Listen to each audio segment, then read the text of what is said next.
evidence against him. Now we needed to figure out how to use it. We thought about putting it all up on a slideshow during homecoming, but Lexi nixed that idea.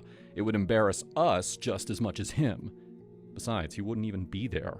His parents never let him go to school dances. That made me think of the perfect plan. We'd expose him to his religious parents. It was the best way to hit him where it hurt. We didn't know exactly how yet, but we'd figure it out. That night, John snuck over to my house. He'd heard about my catfight with Lexi and assumed that we discovered the truth. I gave him the same excuse that we gave the principal, and he fell for it. And then I got really flirty and asked about his plans for the weekend. I have to give a speech at my church. It'll end at 4, and then I can head over afterward. Oh, what's the speech about? The importance of abstinence. I forced myself not to laugh.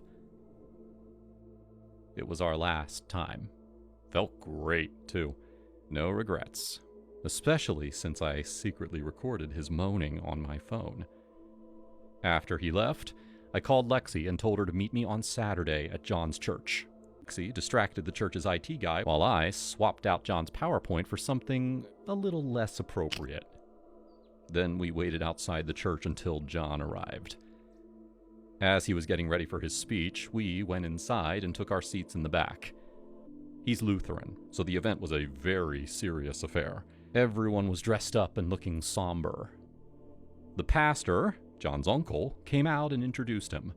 When John got behind the pulpit, he saw us in the crowd.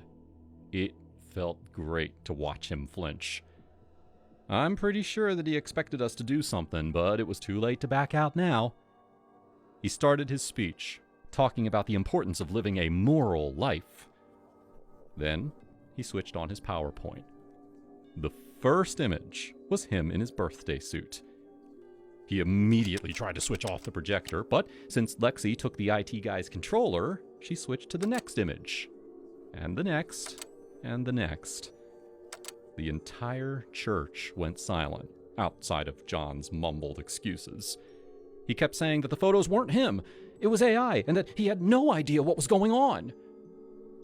Then, he ran out of words and let out a long, hopeless moan. That was the perfect transition to switch to the last slide, which had that audio of his same moan, different context. When his audio shifted to him loudly screaming, "Oh, Jesus!" he ran out of the church as fast as he could. Lexi and I stayed in our seats, enjoying the rest of the show. The pastor awkwardly stood back up and announced that John's speech was canceled. We never got in trouble for what we did. I assume that the church didn't want to mention the speech ever again. And when we saw John at school on Monday, he ran in the other direction. Lexi and I are best friends again. No more secrets. We're both still single, too. Life's too short to waste any time on guys like John.